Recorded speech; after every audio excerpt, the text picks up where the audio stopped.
We're from Winnetka. Get it, girl. You're watching LA City View, Channel 35. This is our city and our channel.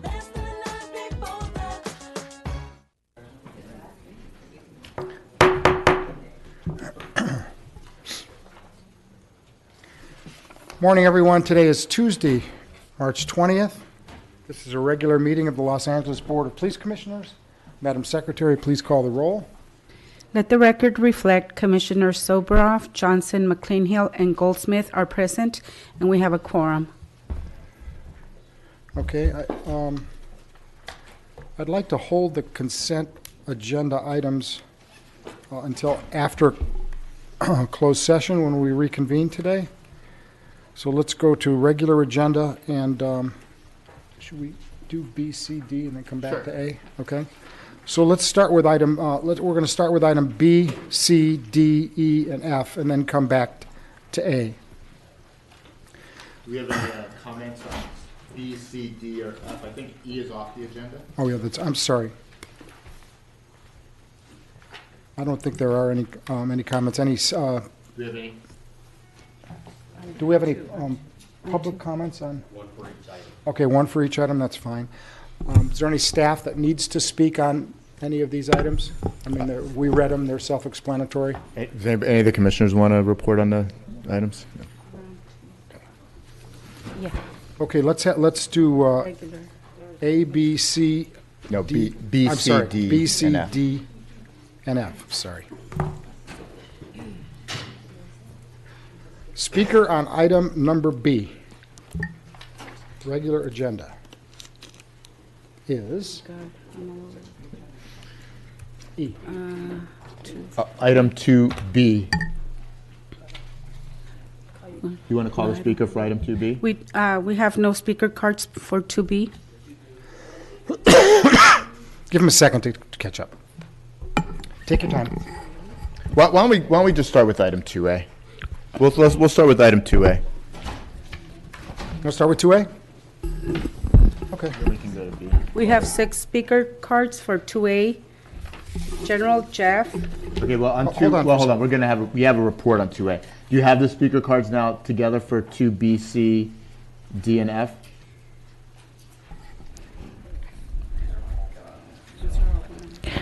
We'll begin with Mr. Herman on 2B.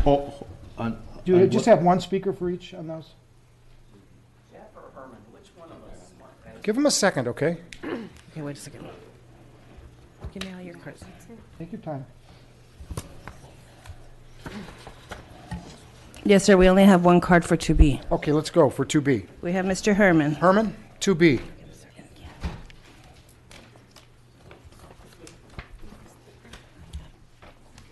Amazing. But let me put on the record the preamble of the people, and that the people do not yield the sovereignty to the bodies that serve them, but we retain control of not just this commission, but every commission over the legislative body of the Ralph M. Brown Act. So as you heard, the so-called Steve Soboroff can't make up his mind. Mr. President, the speaker's off topic. Off topic. All right, let's go into the summary of the fucking public input on the draft of critical incident video. Mr. Speaker, you're off It's a topic. different, so you're off topic? No, we're on 2B. Believe it or not, relative to prohibition of fucking purchasing weapons and fucking equipment. Didn't we learn from that one officer who took the child home and had a barbecue that he had Off topic. Next speaker, please. weapons? Do you have any other speakers on 2B? About weapons, so We have no other speakers, sir. cut me off. I'm sorry? We have no other speaker on this item. Okay. We have a motion for approval of 2B. Second. All those in favor? Aye. Anyone opposed? Okay. Item number 2C. We have one card. Who's that? Michael Novik. Mr. Novick on item number 2C.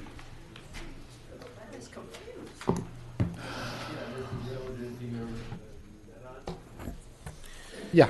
You have a supplemental police account report, and I just want to draw attention to the fact that the department already, in its regular budget, absorbs more than 50% of the budget of the entire city. And so the fact that you have these other streams of money coming in, I'm not sure what the source of the supplemental account is. I suspect it's probably confiscations and impoundments and things that the department sells off. This is kind of contradictory to the last item B. I thought I'd submit a card for that too, where you prohibit selling equipment for private financial gain, but you're not prohibiting the selling of material you confiscate from the public for the gain of the police department as a whole. And I think that you're derelict in your duty week after week on many, many items, and reducing the budget of the police department should be very high on your priority list, and not allowing them to have additional streams of funding from the state, from the feds, and from the impoundments would be a serious part of your responsibility to the public to supervise and oversee this department. Thank you, sir. And there are no other cards on this item, sir? Commissioner comments? We have a motion, please. So moved. Second. All in favor? Aye. Anyone opposed? Okay. That passes. We're at item number D, please. Veterinary services. We have no comment cards on this item, sir? Okay, we have a motion for approval. So moved. Second. All in favor? Aye. Okay. And item E is off calendar. And item number F. Go ahead. Do we have any comment cards? Yes, we have two, sir. Okay, Michael Novak and Gina Viola. okay.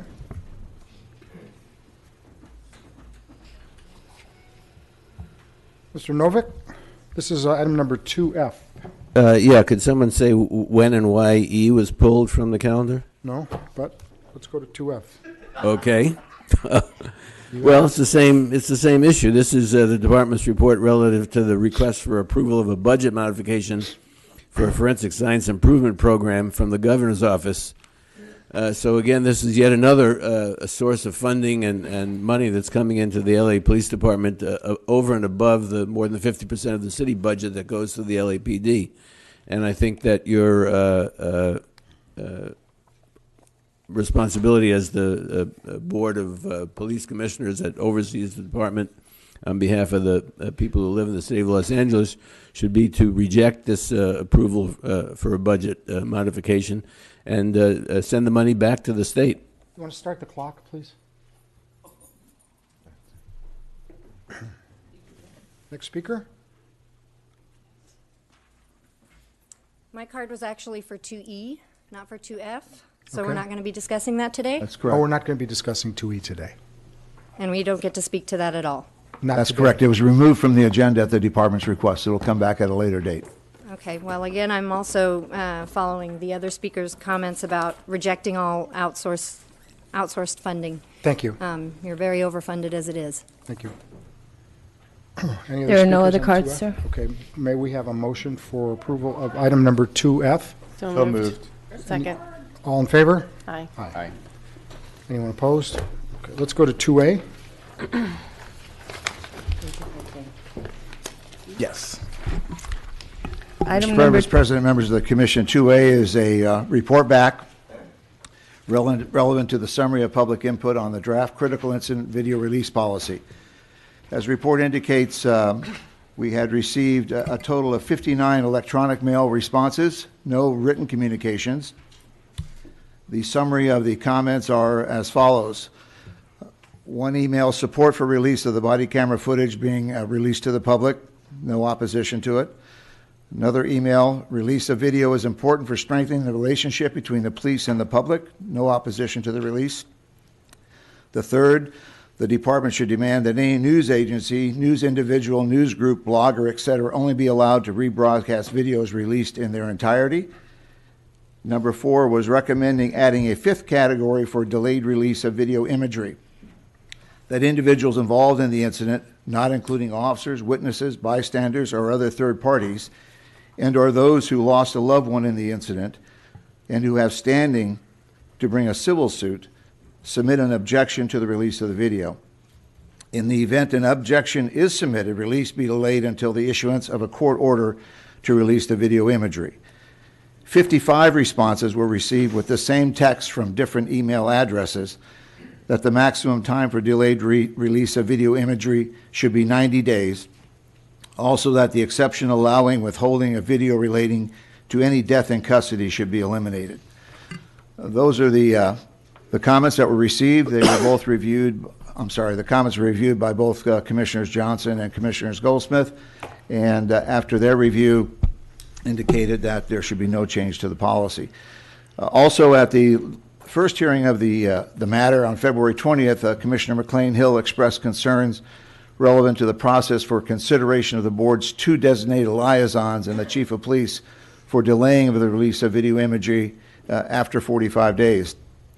With that, working with Commissioner McLean Hill, there's language that has been inserted into it, a recommended amendment to the policy, and that language would read, if the delay in the release continues for more than 28 days, the matter shall be placed on the next regularly scheduled commission meeting for consideration of the continued justification for delay, as well as anticipated time frame for release. The commission shall make the decision to release or continue the delay. The video imagery in question shall be released as soon as the reason for delay has been resolved. And with that, it's submitted to the board for your discussion and consideration. Okay. Thank you. Commissioner Johnson? I don't really have much to add from what was said. I believe it was 3 weeks ago now. I want to thank Commissioner McLean Hill for her proposed change to the policy, which we've incorporated into the latest draft. I also, again, want to thank all of the stakeholders who made their voices heard through either our process with the policing project from NYU School of Law and their partner schools. We had a relatively long process, many months, but through that process we were able to get input from members of the public from across the city, from many different groups that have had an interest in policing for many years. We also got the chief and the department was very instrumental in the process in coming up with what we hope is a very smart policy that will be hopefully a model for other departments around the country as other police departments adopt this technology. The command staff, the PPL came to the table in a very productive way to discuss their concerns, and we worked well with them, and regular everyday rank and file officers. We had many conversations with them as well to hear their concerns. And through this process, I'm very happy with where we are today with the policy that I strongly recommend we adopt. And I think this will go a long way to helping build public trust and through a significant increase in transparency. Mr. Goldsmith. Thank you. I want to echo Commissioner Johnson's thanks to the department and the PPL and the public for being part of this process, and especially want to thank Commissioner Johnson for your strong leadership in helping to make this possible. I think transparency and accountability are the bedrocks of building public trust, and this policy goes a long way towards increasing transparency and accountability in the hopes of, as we all share the goal of reducing officer-involved shootings when there are better alternatives. And the department has come a long way in the last couple of years in policies and practices and training around de-escalation and use of force, and making these videos available to the public is a critical piece of that effort. The public has a right to see these videos, and I hope it informs a more informed public debate about policing today. Thank you. Commissioner McLean Hill. Thank you. First, I do not believe that we can overstate the significance of the work that was undertaken by Commissioner Johnson and certainly supported by Commissioner Goldsmith with respect to developing this policy. Nor is it, or should it go without note, that the LAPD is moving into a brave new world with the full support of the department and all of the significant stakeholders. I too am committed to and believe ultimately that transparency is the best course of action. However, I have to acknowledge that I do not get there without a great deal of concern and pause relative to what it means for all of us. As someone who for more than a year now has sat in rooms where many of these videos have been shown, regardless of the circumstances, as I've indicated to others, I still flinch every time I hear a gunshot, every time. These videos are not pretty under any circumstances, whether, regardless of the circumstances surrounding the shooting, whether an officer is defending their life or whether a shooting's out of policy. It doesn't matter. What's occurring is tragic and beyond difficult to see. That said, I do believe that we will all be better served as we continue to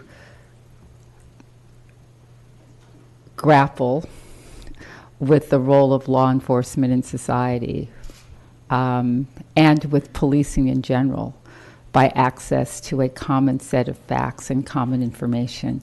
So it's in that spirit that I intend to support the policy.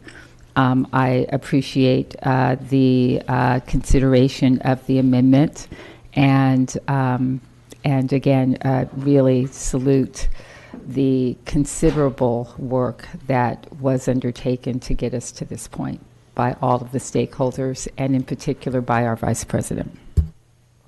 Thank you. Thank you. I'll echo those 2 points. First of all, the stakeholders. It's a lot easier to write a policy when you don't pay attention to stakeholders. But dealing with the chief, dealing with the league, dealing with the public, make a policy. Make a policy that that 98% or 99% of the people agree with, doable. Also, the subcommittee, you're the ones that did it, and I know how difficult it was because the communication lines were up and down, and finally across the finish line. When we adopted the first body cam policy, we stated that it was written in pencil, not in stone. This is body cam policy 2.0. This is written in pencil, and it's not in stone. As sure as you're going to get a notification on one of these things that there'll be another operating system 11.0 or 12.0, there will be a body cam policy 3.0 as it evolves. So we are an evolving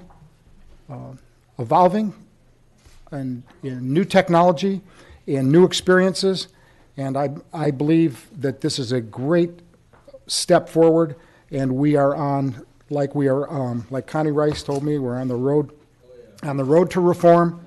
We're not reformed. This policy is a 2.0. It's not an 11.0, and as we have experiences in all ways, this policy will continue to evolve. I'm going to support this policy. Let's do public comment.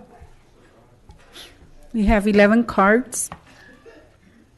General Jeff, Michael Novik, and Sergeant Jaretta Sandos. General Jeff.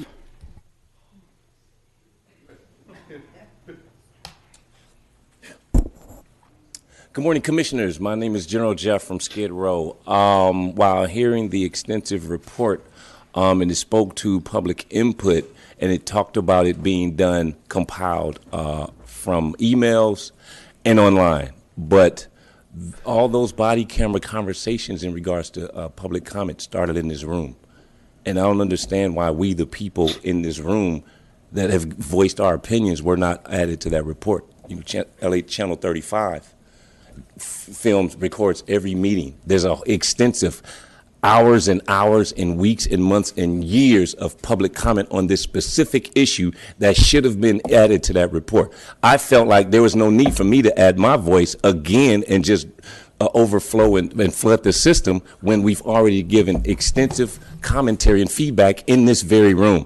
How dare you, and this commission represents we the people, how dare you not speak for us and demand that our comments from this very room be added to that report. Matter of fact, our comments should have initiated and led the report in terms of public input. It started in this very room. Highly pissed off. Thank you. Next speaker. Your last warning, so if you want to stay and get your 2 minutes, that's your last warning. So we can easily recess this and then recess a second time to close session. Give Mr. Novick the respect, let him have his 2 minutes, and then you can have your 2 minutes and you can have yours. If you disrupt the meeting again, I will ask you to leave. Yeah, I'm wondering whether this policy, once you adopt it, will be applied retroactively to releasing the videos related to the death of Waukesha Wilson in police custody. I'm wondering whether the policy only applies to who decides what's a critical incident, and I think the resistance that you got in developing this policy from within the LAPD is they recognize that these body cams, for example, are provided by the same people who provide the tasers, and the LAPD sees the body cams as part of their arsenal of weaponry that is directed at the people of this city. So I think that when you consider the policy on releasing the videos, you need to think about the entire context in which it takes place. I heard a lot of buzzwords about transparency and accountability, and Ms. Goldsmith hopes that this would somehow release officer-involved shootings, but officer-involved shootings are not particularly going down. When I started looking at the LAPD, they were shooting killing about 12 people a year, and maybe the number of shootings might have gone down, but the number of killings has gone up. So I think that reflects increase in fatalities that is very, very serious, and they are clearly racially impacted in terms of who gets killed by the LAPD over and over again. It's young black and brown people. And so I think that all those facts need to be taken into account when you develop the policy. And I can't wait around for policy 11.0, Mr. Soboroff. And to Mr. McLean-Hill, I would remind you that The Brave New World was a novel about a police state dictatorship disguised through the distribution of drugs to put people to sleep. Next speaker, please. Good morning, Commissioners. Chief Good morning. Good morning. On behalf of the Los Angeles Police Protective League, we want to thank you for allowing us to engage in this process. I know it was long and tedious, but we're very appreciative of the opportunity to provide input to Commissioner Johnson and Commissioner Goldsmith. Thank you very much. We may not always agree on everything. And sometimes it takes meetings of the minds to get things right, but we do respect the relationship that we form and the dialogue we had related to this policy. We would have preferred that the video be released after the investigation of the district attorney. However, that was not done, but we hope that that does not limit the great work that you've done and the justice for the citizens of Los Angeles. So thank you very much again for allowing us to be part of the process. Thank you. Thank for you. taking the time. And thank you again for your very specific help in the process. It was much appreciated. Next speaker. Gina Viola, Adam Smith, and Herman.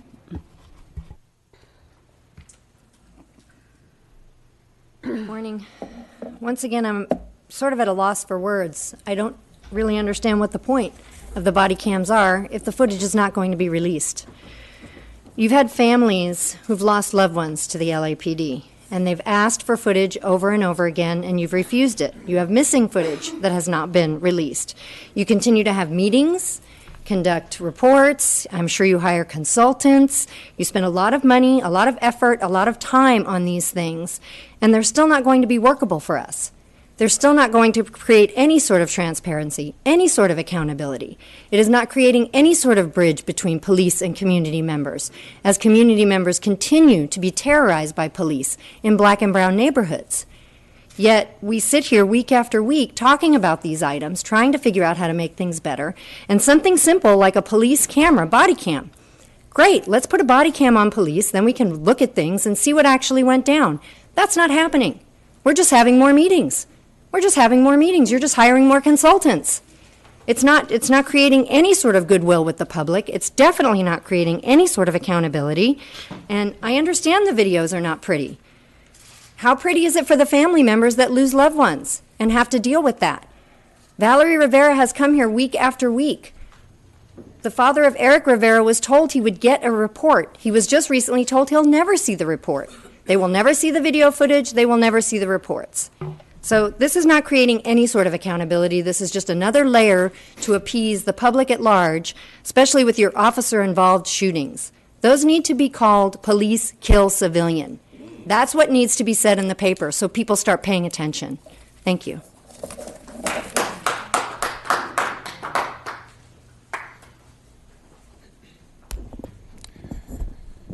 No, good morning. This and all policies around filming the public are really a farce. All of this equipment, whether it's body cams, drones, high-def cameras around the city, license plate readers, are all meant to surveil and target communities that historically have been targeted by this police department.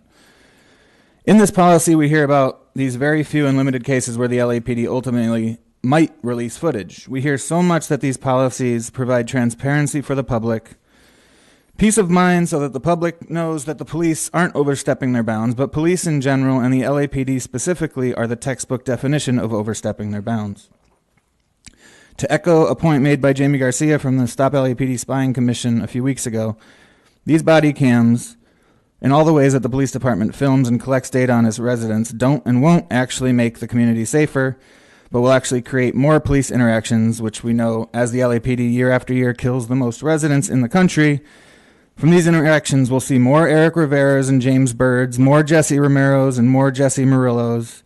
And as the county awards you with more jail beds, we'll see more John Hortons and more Waukesha Wilsons. Many of the foundation boards that you all sit on or head do good works in this city for marginalized residents, but your work on this commission counteracts that. This commission continues to wash its hands of the blood of this community with buzzwords like transparency and community policing, but you are all enabling the violence that will not only continue, but will be exacerbated by this policy. Next. Next speaker. Mr. Herman. So you heard the legislative body of local agency, as brought up by General Jeff. His statement is, where's the transparency? Hundreds, if not thousands of hours of recordings of what the public stakeholders are saying to you, Mr. Soboroff. But due to your racist, rantics, prejudice, disregard for criticism, procedure, programs, and services of such agency using videos and acts of omissions, nothing in this subdivision under government law shall confer any privilege or protection as you have been doing in the past several years since I've been coming here. Let's use the video of Wayne Spindler, for example, when you harassed and targeted him under police surveillance. Let's talk about Wayne Spindler, the critic. It is. I'm talking about videoing.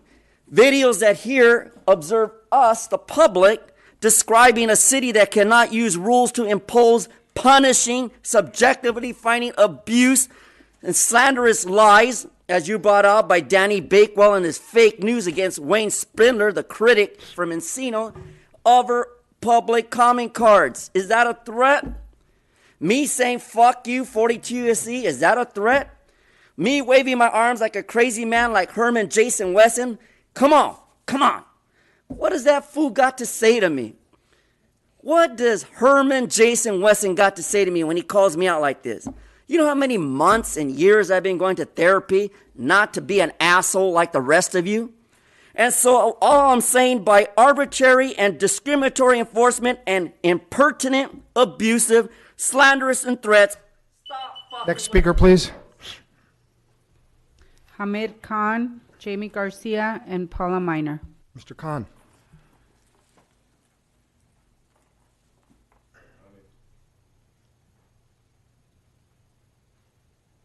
I want to just pick up where General Jeff left, and thank you for reminding us of the history of our work in this room. I think more than the policy, because obviously, you know, we've spoken about this as a true tool of surveillance to trace and track and monitor. This is another tool that is specifically to reduce liability on the department. This is another tool that is not going to reduce the murders by police, which is with impunity, the extrajudicial killings that continue to happen. But I think more than everything else that is being said, and I see some new folks in this body as well, that this goes to show the failure of this commission. I mean, if you hadn't heard about the body camera piece, let me just give you a little rewind, that this conversation started in 2013. In 2013, we also found out, and Beck knew that, and Soboroff knew that the cops had broken antennas on dash cameras on 92 out of 300 patrol cars. Not a word from Beck, not a word from Soboroff. The word finally, they find out in July of 2013. In April of 2014, LA Times break the story. But already in December, Soboroff is pushing the body cameras in Skid Row to be experimented on that community. So now you have one video policy, one video equipment that is being manipulated, right, and cheated with the public. And in the meantime, they're pushing another video gathering this thing, right? So this is what is reflective of this body. This is where so I think more than continuing to commenting on the policy, because we know it's not going to change. I mean, Brendan Glenn just happened. Like, so, you know, it's not just like 5 years ago, Rodney King, or just like 2 weeks ago, we saw what comes out of it, because none of them has the guts to say that the police has the license to kill. It's very simple. And unless that license is revoked, we don't care what kind of body camera policy is there, what kind of video camera is there. So it's, again, the failure of this body, and that's why we keep on saying that LAPC fails. Next speaker, please. Jamie Garcia. Ms. Garcia.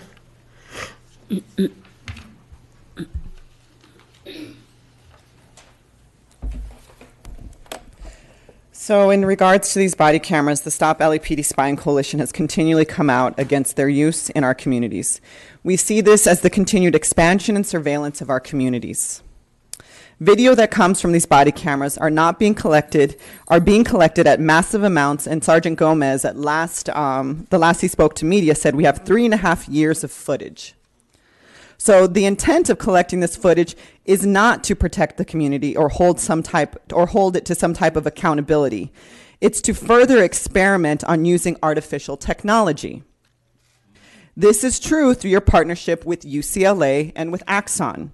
And specifically, I'm talking about Axon, who helped to provide the body cameras and helped provide your tasers that you use in our communities.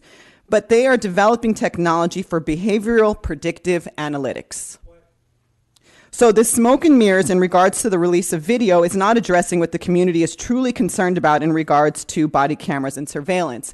And again, I thank community members for coming up here and saying, we are continually here, we're continually in front of you, we're continually talking about surveillance and all the intersections of all the types of surveillance technology that you have. But again, you know, you listen to the community when you choose to listen to the community. Well, the community's in favor of this body camera release policy, so we're in favor for the community. The community's against the drones. Oh, well, we trust the police. And we'll talk about that later and how that whole precedent has maneuvered itself through LA County. But in regards to accountability, we see how all the systems are tied together, from the police commission, from the chief of police to the district attorney, which seems to have your back. The district attorney seems to be the one that says, well, if the police commission, you know, deems it out of policy, I'll have your back. If the chief of police deems it out of policy, don't worry, we'll have your back, because LAPD rules the city. LAPD can choose to kill and murder anybody it wants to and will never be held accountable. So your release of footage... Next speaker, please. Paula Minor.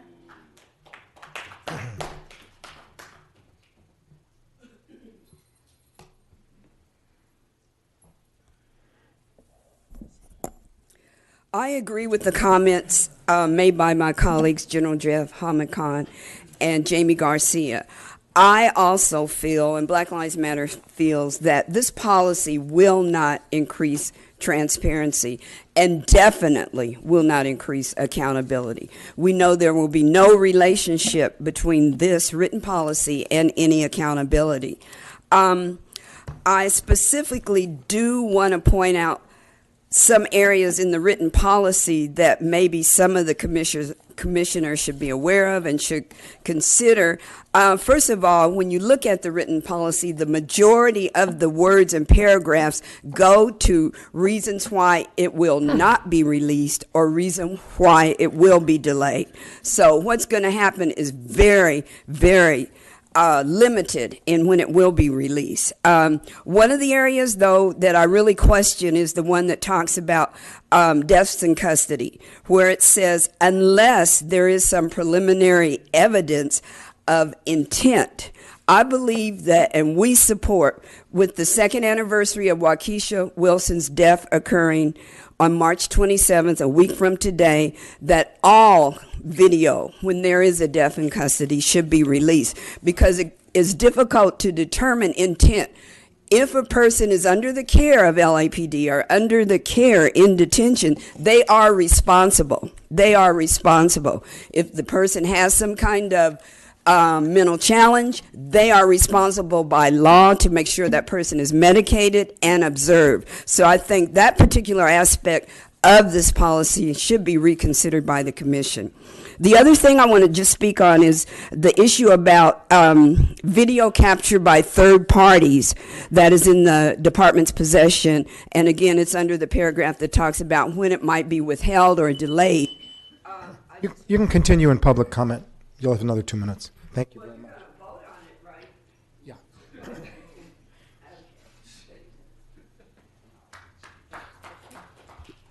Any other speakers? Yes, sir. Gina DiPietro, Michael Williams, and Melanie Ochoa.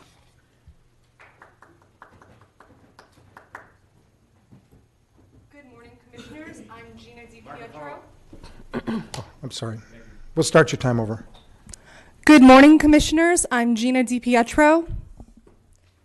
Today, when you vote in favor of this body camera video release policy, you vote for a policy with no attached procedures. Today, when you vote in favor of this body camera video release policy, you vote for a policy with no long-term chief to act on behalf of the officers of the LAPD. Chief Beck leaves office in 99 days. 99 days. Today, when you vote in favor of the body camera video release policy, you leave more questions than answers, more wiggle room for procedural misconduct than imaginable, and the possibilities that all parties involved, the public, the police officers, our future chief of the LAPD, and future commissioners will fall victim to a short-sighted need to squeeze a historic and city-changing policy into the remaining months of an outgoing police chief's tenure. Thank you. Next. Also, I'm going to talk really fast because I have a lot to say. So, first is that Put the microphone up to your mouth and then we can hear it. The body cam issue is a very detrimental issue because of the fact that every report, including reports from Brooker Institute and Vox, which has multiple reports cited from both of their articles, both state that there is no significant effect to the decrease of officer-involved shootings or misconduct done by body cameras. There is none. They say that there is a mixed review whether or not it decreases incidents of police misconduct, and there is a mixed review saying some do and some don't. But it says the majority, the biggest factor is the way that the policies treat police officer-involved shootings and misconduct. Well, let's look at LAPD. LAPD lets go of Brandon Glenn. The shooters of Brandon Glenn doesn't prosecute them. That would the LAPD. That would be the district attorney, not the police. The LAPD did not prosecute or did not push for prosecution against the Brandon Glenn. You recommended it, but I haven't heard anything. I didn't hear you come out against Jackie Lacey and say, Jackie Lacey, that was a big mistake. Read the LA Times. Anyway, so then you don't charge the officers with any crime or don't fire the officers of the shooting of Ezell Ford. You say that he was out of policy, but yet you don't do anything about it. You don't have any kind of firing or do anything to or recommend charges, nothing. You just let that go. You keep the police chief that didn't listen to your recommendation in the position that he is, so there is no actual accountability for any police that are doing anything wrong. You continue this. And so the biggest thing that it says is that it is a distraction, meaning that both of these reports say that body cameras are a distraction from the real issues that are going on with the police department, which is a lack of accountability and a lack of taking from resources from community organizations. My recommendation is you take that millions of dollars you're putting into this body camera and put them towards public. I'll come back in public comment. Melanie Ochoa.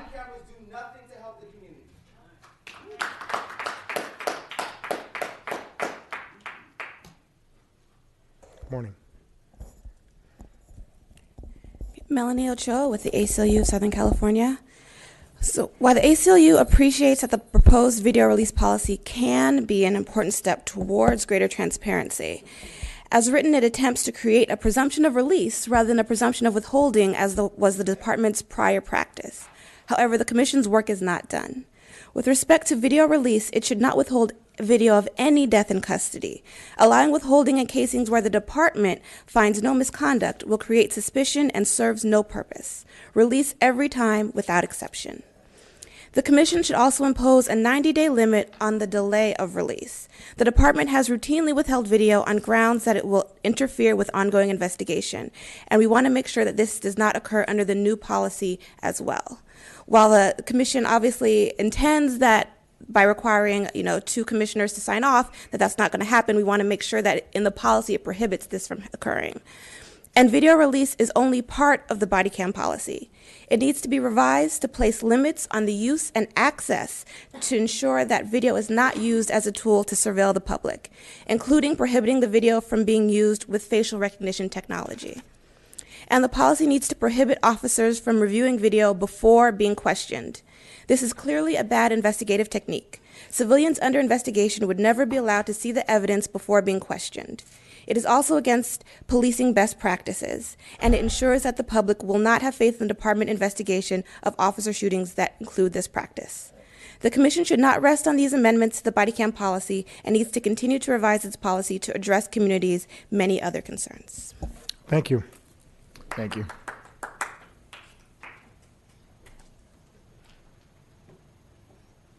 No other cards, sir. Okay. Any other commissioner comments? We have a motion on the item. So moved. A motion for approval. I move approval of the item. I'll second it. All in favor? Aye. Unanimous. To approve the report. That's 4-0. Next item is the report of the chief. Let's start with the update on the search for the chief, and I'd like Mr. Teefank to give us the latest. Mr. Teefank. Yes, Mr. President, members of the commission. The application process closes this Friday at 5 p.m. It's been open for 3 weeks. The public can still participate in the community survey.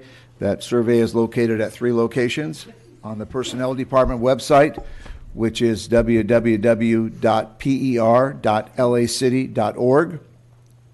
The LA City website, which is www.lacity.org, and the LAPD website, which is www.lapdonline.org.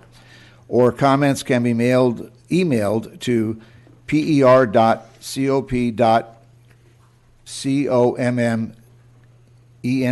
comments@lacity.org, or by U.S. mail to 100 West 1st Street, room 134, attention the Board of Police Commissioners.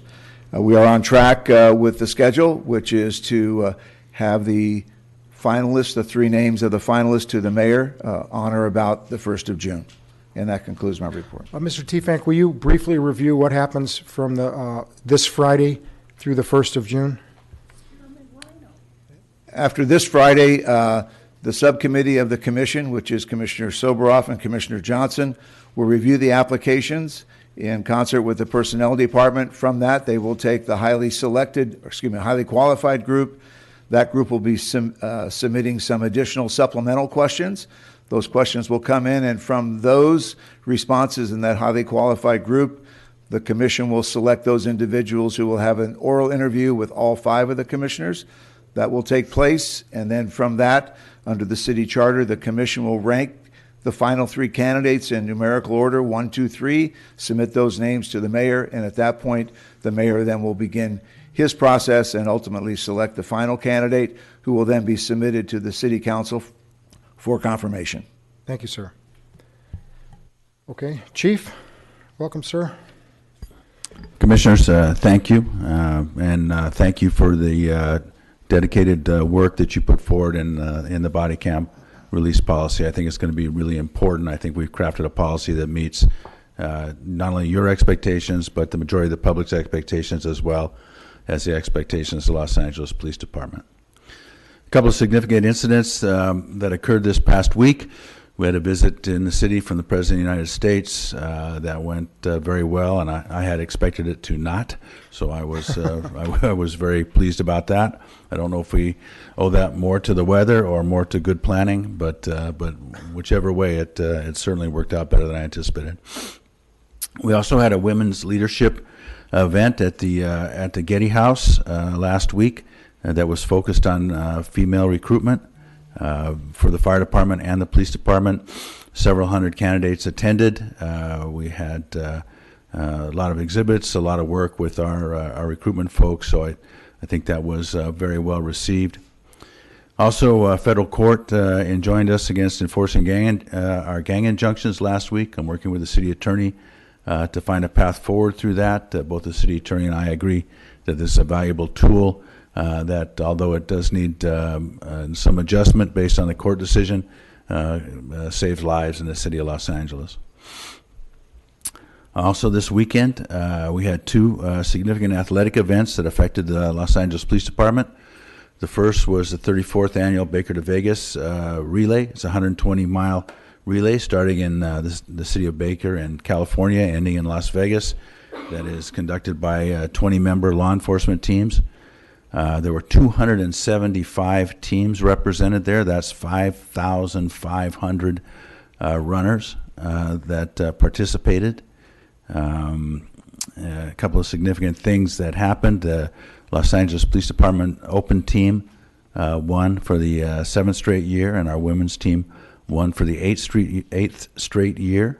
Commander Burt's here. He's a member of our men's elite team. Thank you, Jeff. He'd stand up, but he can't. No, he definitely can. They not only won, but they set the course record. Both the course records had been in existence for almost 30 years, so it was a very significant athletic accomplishment to break both those records. To give you an idea, the grit of some of our officers, so 3 of the members of the women's team ran their legs, which varied between 6.5 and 11 miles in the early morning hours of Sunday, got in their cars, drove to Los Angeles, ran the marathon, and then got back in their cars and drove back to Vegas to be part of the awards ceremony, because they were being recognized not only for winning the event but setting the record. And so if there's anybody in the entire world that thinks that they could do that, I would be impressed, because I was floored. That one of them, Christine Tudor, ran an 11-mile leg, the longest, one of the most grueling legs in the relay, and then ran the marathon. And just to make it even harder, she ran the marathon in uniform. Oh, my. So I don't even know. That stuff is beyond difficult. We also had an officer involved shooting last night with no hits. It occurred at 22nd and Central. Metropolitan Division officers working that area responded to a 911 call of a drive-by shooting that had just occurred. They located the suspect in a vehicle, short following, and then the suspect exited the vehicle with a pistol in his hand. Officer involved shooting occurred. The suspect was taken into custody, and a 9mm pistol was recovered at scene. There is body-worn video. I have not reviewed the video yet, but my understanding is that it supports the general officer statements of the shooting. On the crime picture, we had a tough weekend. We started the weekend 7 homicides down as compared to last year, and we ended up even. We've had 58 homicides so far year to date. Total violent crime is down, which is good. Shootings are down dramatically. We have about a 28% reduction in shootings. So I anticipate, since most of our homicides are shooting related, I would anticipate that those numbers will balance out towards the end of the year. But obviously, it is always of concern. Property crime is down across the board in every category.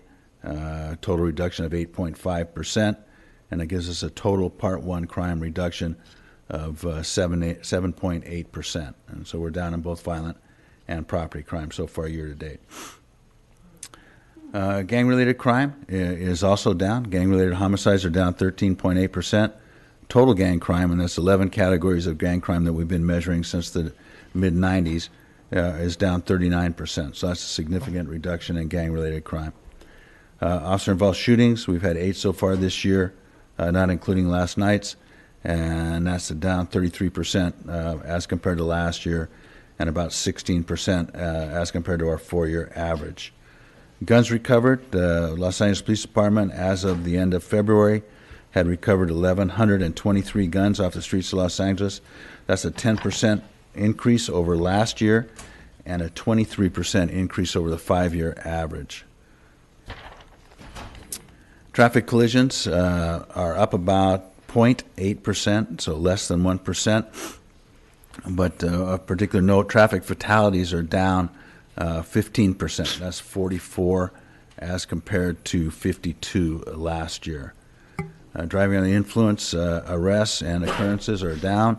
Hit and runs are down 18%, and fatal hit and runs are down 26%.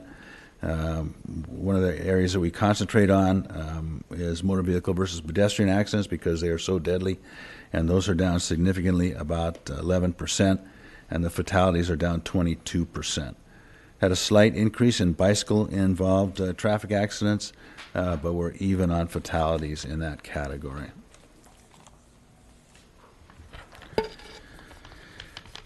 Personnel status, we have 10,057 sworn personnel on payroll, 2,928 civilians, a little over 400 reserves, 271 specialist volunteers, and 1,850 cadets in our program. And that concludes my report. Do we have comments? Comments? Yes, sir. We have 5. 5? Okay. Let's go. General Jeff, Michael Novick, and Mr. Herman.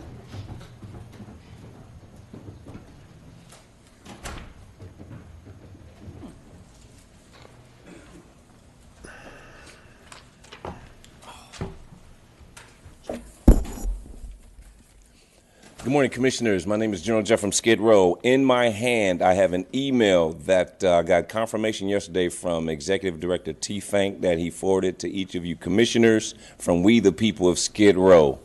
Also, in my other hand, there's a bunch of petition signatures that we just started. The first day of business was yesterday, and so we've got a bunch of signatures already. And this is We the People of the City of Los Angeles are requesting that this process for the selection of the next chief of police be delayed because we want it to be changed to where we vote and to select, we the people elect our police chief as opposed to a mayor appointment.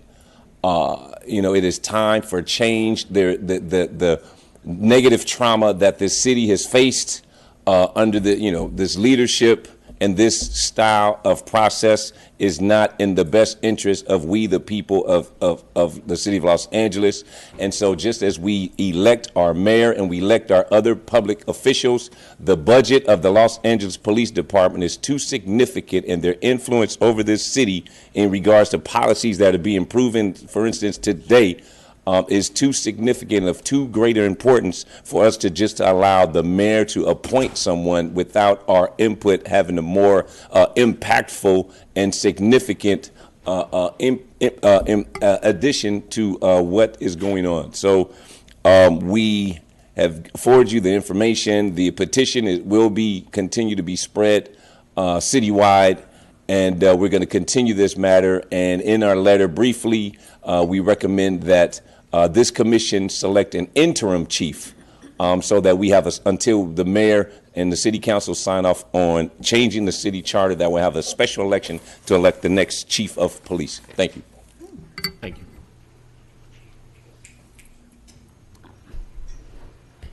Michael Novick.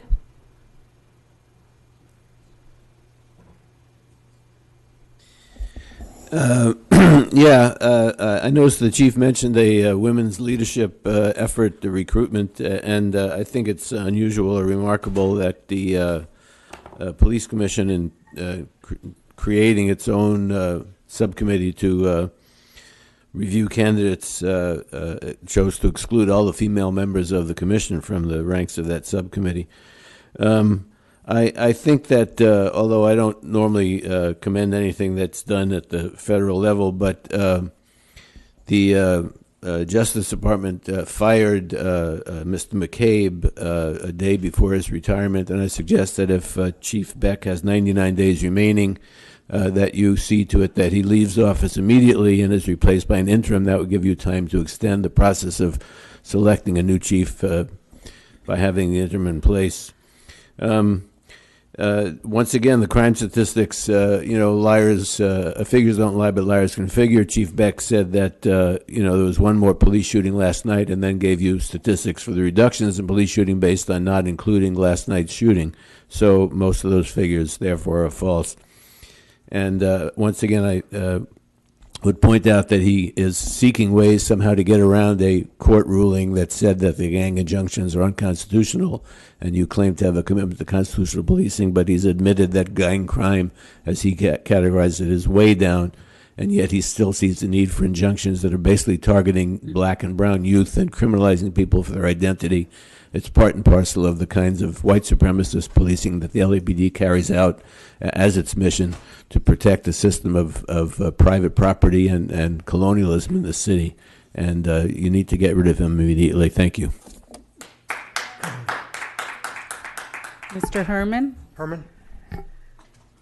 Call me Papa Steve. So, to the intent of your censorship and to prevent the exercise of voters to vote on who the new chief of police, we already know it's Beatrice. Beatrice has it by a landslide, because this is how the process works. And I'm here to congratulate her, but she had to leave because Beatrice knows how to work. Beatrice is aware that Wayne Spindler's charges were dropped by the DA's office, Jackie Lacey. Why? Because of malicious incompetence of forms and procedures by their MOUs to use the TROs and the Threat Management Unit.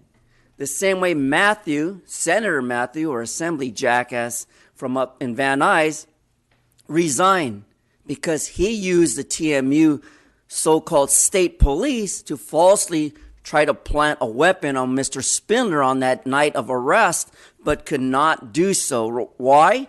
Because they were preventing him the right to free speech, the right of assembly, and the right to due process.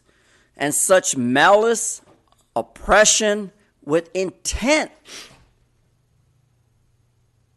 so thereby depriving legal constitutional rights and creating a liability against the city inspector general and this commission for not taking any action. So let's go back to that date when Mr. Spindler was arrested at City Hall.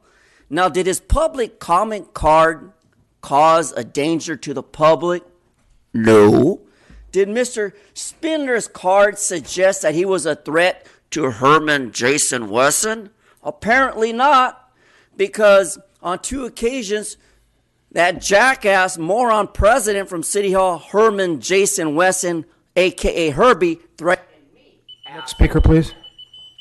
Adam Smith and Michael Williams. Mr. Smith. Every week we hear the same, crime statistics. Shootings are down, police shootings are down. But I think, as Hamid Khan mentioned a few minutes ago, police shootings might be down, but killings are up. If I remember correctly, we're at 4 by the LAPD this year, which is close to 25% of what you all killed last year. You say gang shootings are down with no hyperbole at all. I'm wondering how the LAPD fits into that as a gang, if they are going to keep killing people. I've spoke about this before. I'm always troubled by the narrative that you're able to set in these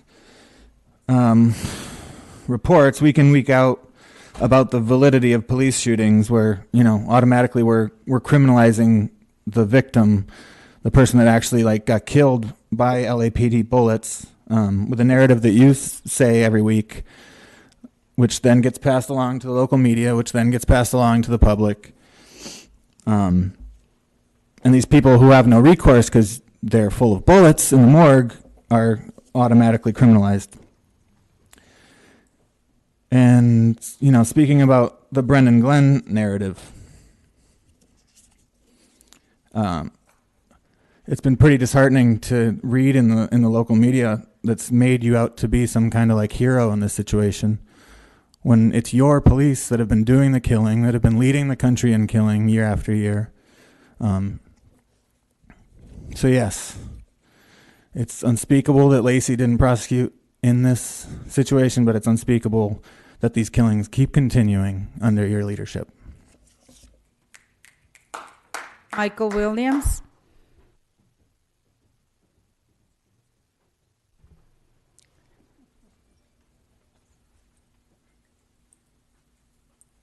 So before I start, I have to say, yeah, Chief Beck, you're full of shit. I literally looked up to see if you said anything about Jackie Lacey, and you literally just said the same thing, that you thought it was unreasonable that the cop shot him. There was no indictment of Jackie Lacey. If there was an article that says that you indicted Jackie Lacey for what she did, then please send it to me, because I haven't seen it. I literally looked up LA Times, what Charlie Beck said about it, and there was no indictment of Jackie Lacey. So you're full of shit and you're a liar. Then the second thing is the same thing I keep saying every time I come up here, is that there is so much evidence that what you're doing here is not working. There's so many research and evidence and studies that show that your involvement with the police, continuing to pump money into police through things like drones, through things like body cameras, through things like those, are not helping the community at all. There's so many studies, but you keep doing it. You keep just feeding this beast that we call the LAPD here, and our communities are suffering from it. You keep reading out these stats week after week that crime keeps going up. Crime keeps going up.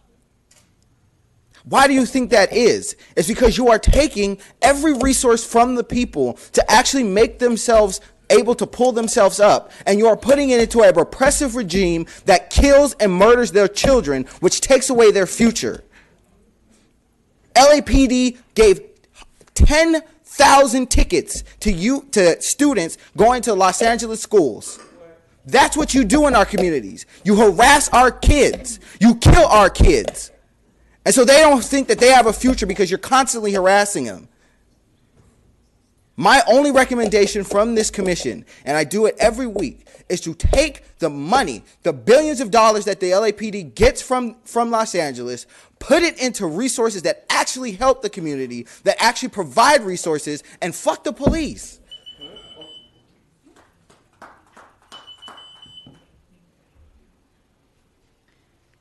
He was the final speaker. Okay.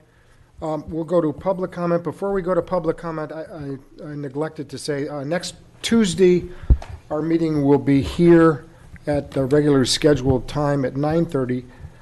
The following Tuesday, April 3rd, the meeting will be at 6:30 p.m. in the Friendship Auditorium, which is at 3201 Riverside Drive in Los Angeles. And we will be posting that appropriately and spreading the word. So Tuesday, April 3rd, the meeting will be at 6:30 p.m. in the Friendship Auditorium, 3201 Riverside Drive. Coming back here on April 10th. How many public comments do you have? We have 6, sir. Did you say 6? Yes. Okay, let's go. Taylor Gates, Michael Novick, and Mr. Herman.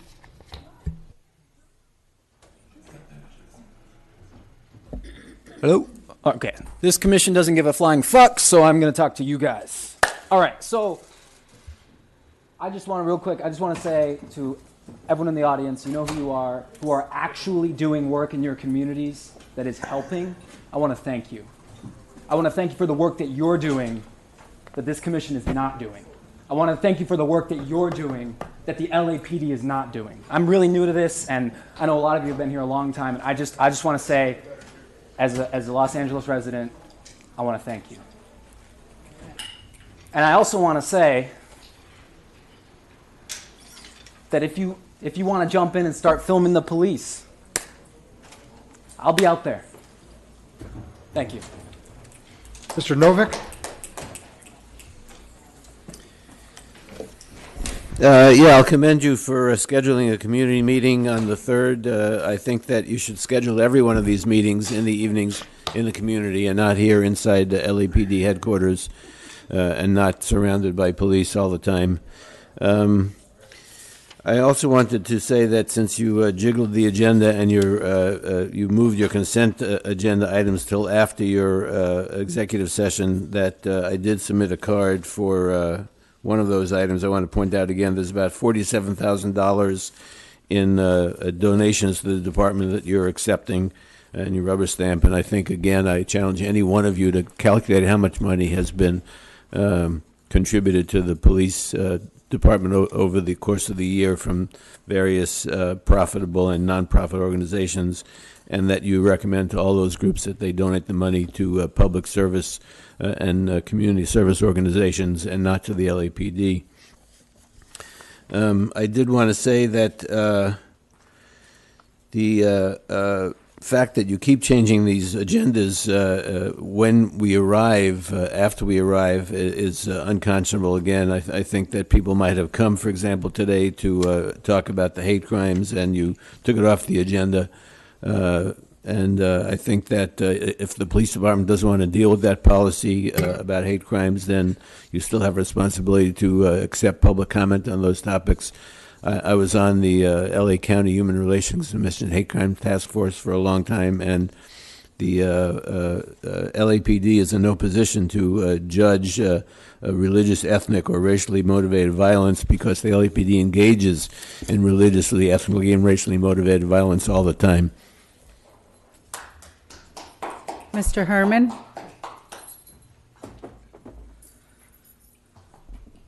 So you heard the public's concern.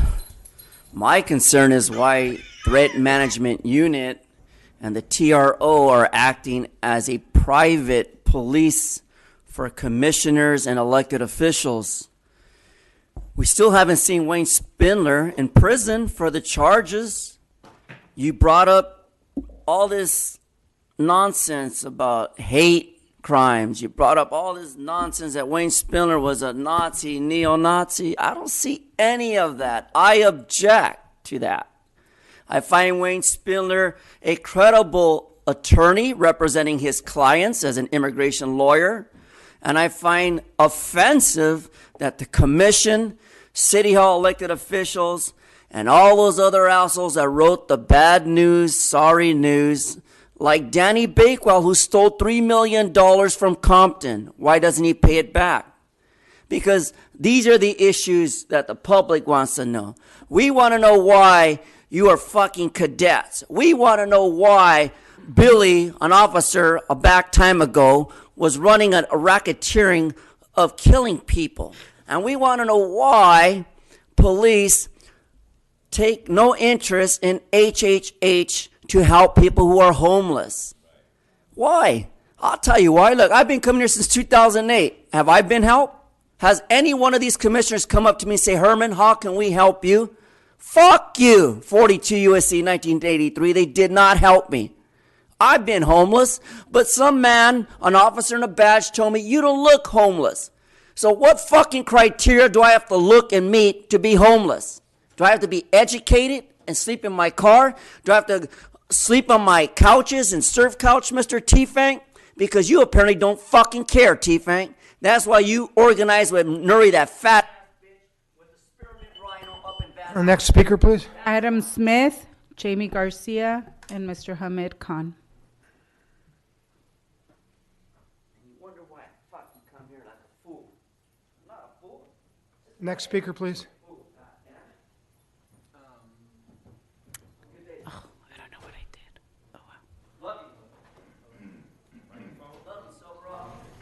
Hello? Okay, yeah, will you push it back to 2 minutes? Sorry, Mr. Smith. Yeah, that's all right. I know you're going to listen, so I want to make sure the microphone's going to be on. So yeah, just going to bring up what's already been brought up. These meetings should be held in the public. Piggybacking off of what Michael Novick said about the April 3rd meeting, we see, when we go to those meetings, we see the agendas that you all put forward, and they're bullshit. They're not full of these donations that we see every week here. They're not full of anything significant. They're just opportunities for you guys and to go out into the community and be like, we're in the community, we're meeting you halfway, we're transparent. The demand from Black Lives Matter, I think, starting in 2014, was that all of these meetings are public. Yeah, that's your idea of a public meeting. I'm sorry, is bullshit. Yeah, have a great week. Go fuck yourself. Next speaker. Jamie Garcia.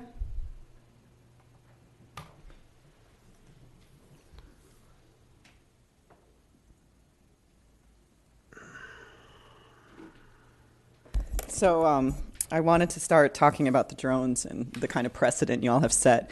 But then Sean Malinowski came up here and I thought, oh, perfect timing. Shane Goldsmith, you've been wondering about the records management system. Matt Johnson, I'll just refer to you. And maybe you have some interest in predictive policing. But there's an interesting report that just came out by Jay Bradingham that was released, and I'm sure you're aware of it. One of the tech medias came out and basically said, predictive policing is no more racist than policing itself.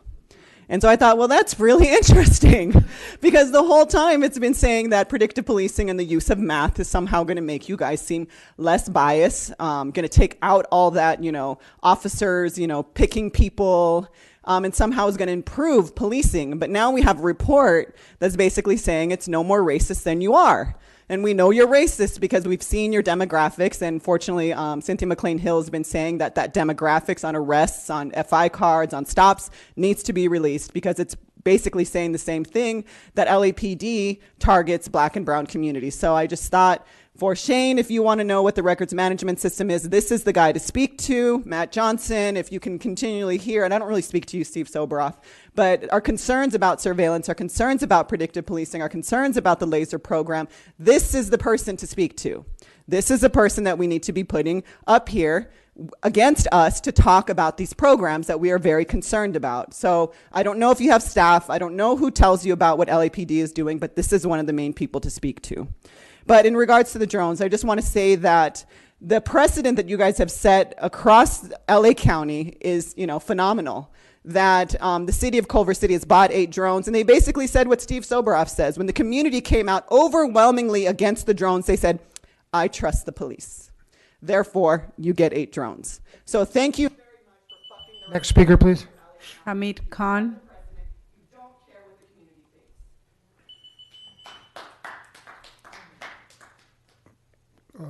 Mr. Khan. And now Malinowski is going to bring this to Chicago as well. That's where they're moving. I just want to come back and mark today in the history over the last 3 years of 3 very distinct programs that the LAPD has. Back in January of 2015, Bustamante released an audit on the Suspicious Activity Reporting Program, which is a counterterrorism program. And in that audit, it clearly showed their own report that over 30% of these secret files on counterterrorism identified individuals as black in a city of Los Angeles that has 9.4% black population. It also indicated that where gender was identified, 50% happened to be black women. And there was this back and forth between Bustamante and Soboroff when people were screaming out racial profiling, completely silencing people and just ignoring it. So that's one program. Then we saw October 17th last year, where, as per their own records, less than 6% of people in Los Angeles approved of the drones. Over 1,600 people, thousands of people coming to this thing, giving them petition signatures and postcards and everything else, but they still approved the use of the drone program, right? Today marked another day on another very distinct policy on the use of videos and body cameras, where since the inception of this program, we've been coming here and lifting this issue, releasing reports, showing how this is going to add to the much larger architecture of surveillance, that it's nothing more than to do surveillance of the community. And again, they go ahead and approve the program, as General Jeff was saying earlier, that completely ignoring. So I think what we need to bring it back is, again, to highlight the failure of this policy, a failure of this commission, failure of this supposedly the Civilian Oversight Commission. Because when we have something so flawed by design, and when we have these people... Do we have any other speakers? No other speakers, sir. Okay.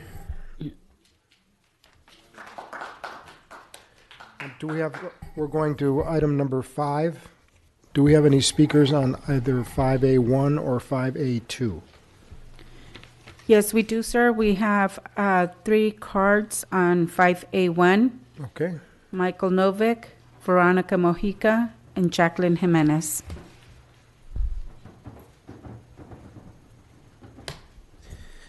Yeah, it's 5A1, really both of them. You have 3 officers involved in shootings again this week that you're considering. Week after week, you have cases that come up to you on an individual basis.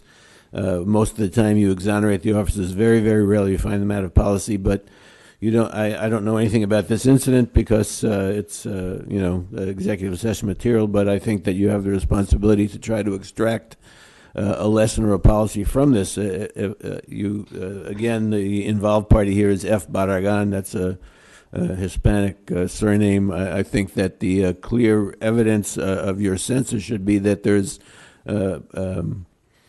racially prejudiced activities going on in these shootings week after week. You have 3 more officers involved in shootings. Apparently, we had another one last night. The ones you're looking at right now are from a year ago, and so you never catch up. You're always a year behind in dealing with the individual incidents, but the pattern and practice is clear that the LAPD is shooting and killing too many people, and that you have to come up with some policy or some oversight or some change in the personnel at the top that will change that. And you continually refuse to do so. You continually refuse to extract a lesson for yourselves or for the police department from these endless stream of shootings that come before you week after week. And I think that that represents a dereliction of your duty. And so I'm not going to stick around to wait for the results of your executive session. That's why I made my comments about the consent decree items earlier. But I think that you owe it to yourselves to examine your own conscience around these things and figure out why it is that you can come here week after week and allow these things to proceed as if they're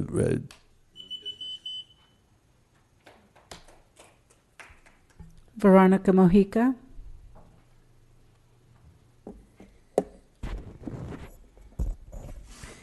My brother was someone who loved his family, loved life. He aspired to live the dream of having a good job, settling down, having a family. That dream came to an end when his life was ended so tragically. Getting shot in the back is unjustifiable. Fred did not deserve to die. There must be change within our police departments. We have to remember to value human life regardless of your status. Consider having additional training for our officers. Our experience not only was heartbreaking because of the loss of our brother, but to be looked down and mistreated by the officers is unkind and unprofessional in their part. Each department should take a look at the actions of their officers. Also, when an officer has already shot and killed someone in that community, maybe it's a good idea to get them removed from that area. The perception they may have now is that everyone in that area that looks a certain way is there to harm them. So a change in environment while they heal psychologically might save a life and save theirs from being ruined. No one wins in a situation like this. I hope that you will reevaluate how things are handled and add a little more sensitivity to your procedures of handling matters like this within our community. I really want to emphasize on community policing and the idea of caring for all people who make up the community. We must have a compassionate police department that respects all members they deserve regardless of status, race, gender, or perception. It breaks my heart to know the community I love and was raised in continues to treat its members with little respect and compassion. It's a fact. My brother was shot in the back, and based on your report issued, he didn't have a gun on him. It is a fact that when my sister and myself arrived to the scene to see my brother laying on the floor, that we were treated with no compassion. And although my brother was labeled as a suspect, he was still someone's son, brother, family member. My brother was a human being. Police officers so often detach themselves, they forget about the human factor. You speak of transparency and accountability. Remember what is written on your walls. Integrity, all we do. Remember that when you decide if it was justified or not. Thank you. We're sorry for your loss, ma'am. Last speaker, Jacqueline Jimenez. Thank you. No other cards, sir. Okay, we'll go into closed session. The Board of Police Commissioners will now recess into closed session to discuss item number 5A1 and 5A2 in accordance with Government Code 54957.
Secretary gets here, we'll start. Well, what? Okay. We have to report out the closed session, and then we have the consent agenda.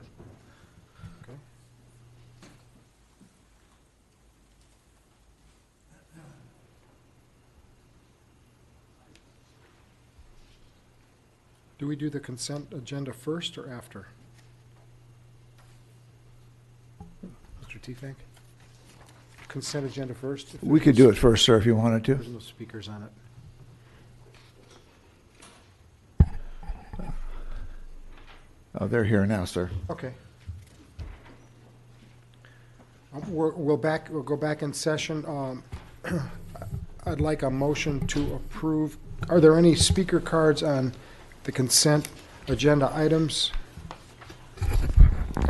Mr. Yes, sir, Rahman? we do have cards on each item, but none of the individuals are here. Okay, thank you. So we have a motion to approve items 1A, B, C, D, E, F, G, H, I, J, K, L, M, and N. A motion to approve the consent calendar. We have a second? Second. All in favor? Aye. Anyone opposed? Okay, so they pass 3-0. And let's go to the report out on the results of the closed session items. Yes, Mr. President, as to item 5A1, officer involved shooting number 021-17, the commission's action relevant to tactics, administrative disapproval, 4-0, as to drawing and exhibiting, in policy, 4-0, as to use of force, in policy, 4-0. Item 5A2, animal OIS 030-17, in policy, unanimous by the commission, 4-0. Okay. Motion for adjournment? So moved. We did consent. Yeah. Second, all in favor? Aye. Meeting adjourned. Thank you.